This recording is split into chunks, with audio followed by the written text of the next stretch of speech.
Perkenalkan, nama saya Kadek Dwi Artawiguna, NIM 19103190.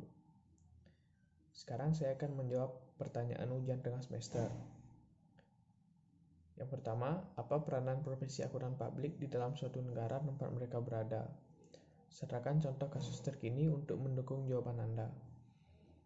Peranan profesi akuntan publik di dalam suatu negara yaitu memberikan jaminan informasi, pemeriksa keuangan pemerintah, mewujudkan perekonomian yang sehat.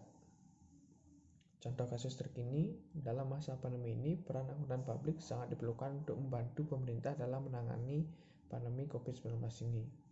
Peran penting mereka termasuk mencari dana tambahan untuk bantuan keuangan rakyatnya, membantu pembelian vaksin, obat-obatan, dan proyek penting lainnya untuk menerapkan pengelolaan dana yang efektif. Kemudian, soal nomor 2, jelaskan mengapa SOX disahkan di tahun 2003. Apa yang mendasari hal tersebut dilakukan? SOX adalah undang-undang paling baru di Amerika yang disahkan pada tahun 2003. Yang mendasari hal tersebut dilakukan yaitu akibat dari banyaknya skandal seperti Enron, WorldCom yang mengakibatkan para investor hilang kepercayaan atas laporan keuangan dan audit laporan keuangan.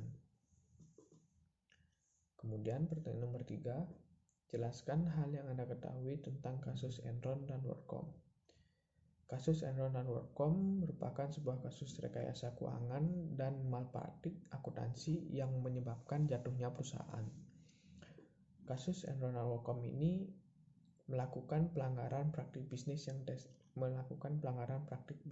tidak sehat, yang mengakibatkan banyaknya hutang dan menyisakan implikasi negatif bagi banyak pihak. Kemudian soal nomor 4, apakah keterbatasan SPI dapat membuat sebuah perusahaan meniadakan SPI di sebuah perusahaan? Berikan alasan Anda.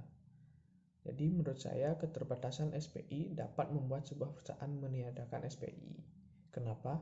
Karena adanya keterbatasan SPI ini dapat membuat sistem yang ada pada suatu perusahaan menjadi rusak dan dapat membuat manajemen menjadi kurang efektif. Sekian dari saya, terima kasih.